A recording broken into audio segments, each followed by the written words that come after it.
start a new lesson, lesson 6, many leaves. And for that, I want all of you to take out your green circle book and we shall proceed further with the lesson. Before we dive into the new lesson, let us do the revision of the previous chapter, what we studied, plants around us. In the chapter Plants Around Us, lesson 5, we studied about the different parts of the plants, stem, leaves, flower, roots. In that chapter, we came across the fact that leaves are essential for the growth of the plant. Leaf prepares the food for the green plants and hence they are known as the food factories or the kitchen of the plant. This gives us a brief idea that leaves are very essential for plant. So in this chapter we are going to discuss topics like parts of leaf, leaf diversity, color, leaves are useful and making of compost. So let's begin with parts of leaf. For that, I want all of you to bring a leaf. So class, I hope all of you have brought a leaf. In this leaf, we are going to do a practical observation. Okay, just follow the instruction whatever I say and let us discover and explore the parts of leaf. Hold the leaf on your hand and can you see this structure? This broad flat portion, this is called the leaf blade. This broad flat portion is called the leaf blade. Can you feel the thick tube between the leaf? Yes, this is called main vein. And can you see these lines attaching from main vein coming all across to the sideways? Look into this leaf. Yes, this is called side vein. And this portion, with the help of which the leaf is stuck or attached to a plant or a tree, is called stalk. This is the front portion of the leaf. This is the surface of the leaf.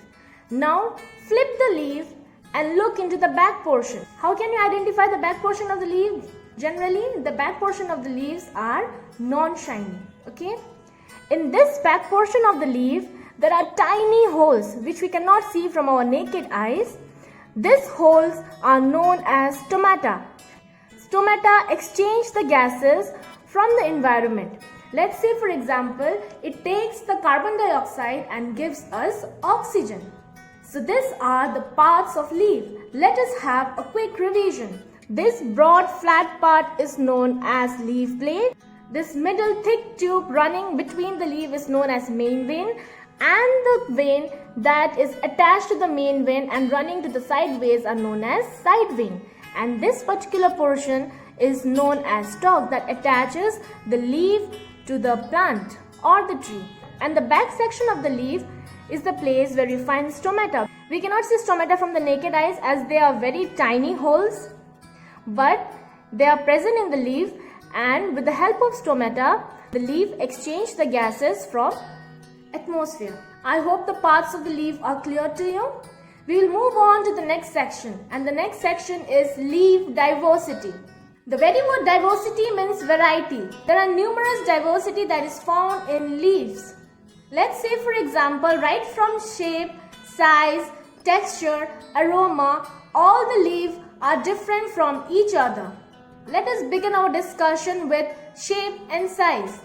There are certain leaves that are broad and long. Let's say for example, banana leaf. Banana leaves are broad in shape and they are long in size. Whereas the hibiscus leaf are triangular in shape and they are short in size. So we get an idea that leaves also have a variety with respect to shape and size. Moving further, we are going to discuss about texture. Texture can be classified into rough, smooth and leathery. Let's say for example, this leaf. This is a mango leaf and this is the surface of a mango leaf. If we touch on this surface, we will feel something. If the surface is very smooth, we will feel the smoothness on the surface of the leaf. Hence, the texture of this leaf is very smooth. In the same manner, when you will touch the rose leaf, you will find that the surface of the rose leaf is very rough. Similarly, when you will touch the leaf of a rubber plant, you will find that the leaf of rubber plant is very leathery in texture and it is very shiny. Moving to the next section, we are going to discuss about the smell and aroma of a leaf. Certain leaves have a very peculiar smell. For example, mint, coriander, curry leaves. I want all of you to go to the kitchen and bring one of these leaves. I will have a curry patta with me and I want you to perform an activity, follow the instruction as I am telling you, so that we can identify and understand that certain leaves, they have a peculiar smell and how they are different from each other and how they have a specific smell that adds flavor to the food. I have a curry patta with me. Now whatever leaf you are carrying, either it be a mint or a coriander, tear the leaf from between, okay, and take a portion of a leaf and crush it between the fingers like this, okay, and then try to smell it. Do you get the smell of curry patta? Yes, I can smell the curry patta as I have a curry patta with me. If you have a coriander leaf, you will get the smell of coriander. If you have a mint leaf with you, you are going to get a smell of mint leaf. So this differentiates, and this activity proves that there are certain leaves that has a peculiar smell which adds different flavor and different aroma when added in the food. Moving forward to the next section, we are going to discuss about color. But before we discuss about color, I want to ask you a question, my dear student. Do we wear woolen clothes in the summer season? No, right? Do we wear cotton clothes in winter season? No, right? Because that will make ourselves uncomfortable and we might fall sick. So what do we understand by this? We understand that our needs for clothes changes with the change in season and weather. In the same manner, leaves also change their color with the change in season. There are 4 seasons: spring, summer, autumn and winter. And in every season, the leaves changes its color. During summer season and spring season, the leaves are generally green in color. During autumn season, the leaf transforms its color from orange to yellow and then brown.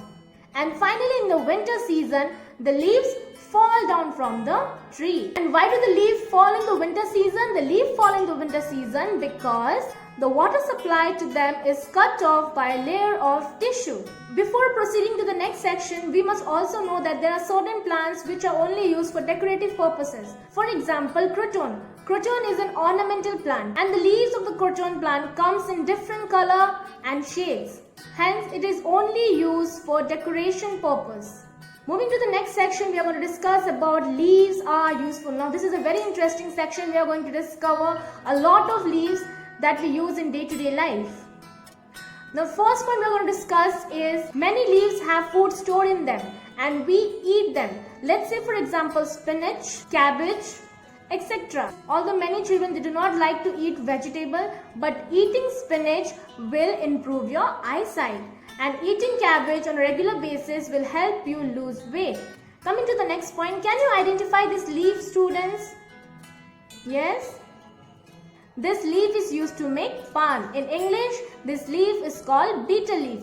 People chew betel leaf as a mouth freshener. Next, we come across to tendu leaves. This is tendu leaves. Tendu leaves are used to make beedis. You must have seen older people, aged people smoking beedis. To this, I would like to add, we should never indulge in any kind of smoking habit. Educated people, they stay away from this. Hence, we are also supposed to stay away from all this kind of bad habits. Coming to the next point, there are certain leaves that possess medicinal value. Example, tulsi, neem, etc. Neem leaf is used to cure any kind of skin problems, whereas tulsi leaf is used to cure cough and cold. Moving forward, we will talk about henna leaves. We all know that henna leaves is a natural hair dye. It is also used for palm painting, and the Indian brides in their wedding apply on their hand. Moving forward, we will discuss about dhak leaves. We all love eating chaats and golgappas, and the bowl in which the golgappa or the chaat is served to us is prepared by dhak leaves. Okay, now let me show you this two leaves. Can you identify this leaf and this leaf? The upper one is a mango leaf and the lower one is a bell leaf. These two leaves are used for religious ceremonies, for religious purposes. You must have seen your grandma or your mama using mango leaves and bell leaves for puja purpose, for rituals. What is this leaf? This is a banana leaf, right? When we go to a south region, let's say for example Chennai, Kerala, Karnataka, we will find that the people out there, they use banana leaf as a plate. They serve idli, they serve sambar on the banana leaf, which is very eco-friendly as well. So we have come to a new discovery that banana leaves can also be used as plate. Coming to the next point, if you go to villages, you will find that people stay in kacha houses and the roofs are made up of coconut leaf or palm leaf. Hence, this is also a new discovery for us that coconut leaf and palm leaf can also be used to make the roof of a kacha houses. And lastly, the pattern of the leaves are useful in making the clothes attractive. Can you see this pattern of the leaves here? How attractive it makes the kurti, right? In the same way, most of the designers, they use pattern of leaf to make design of the cloth look attractive. Coming to the last section, we are going to discuss about making of compost.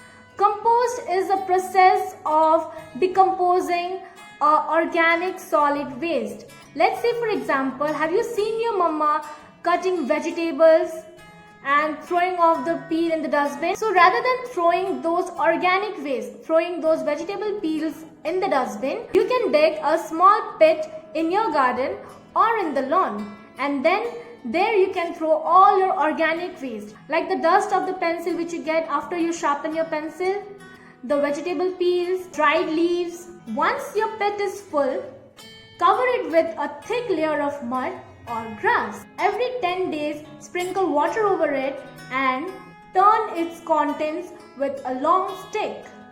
After about 2 to 3 months, you will find some dark substance in the compost.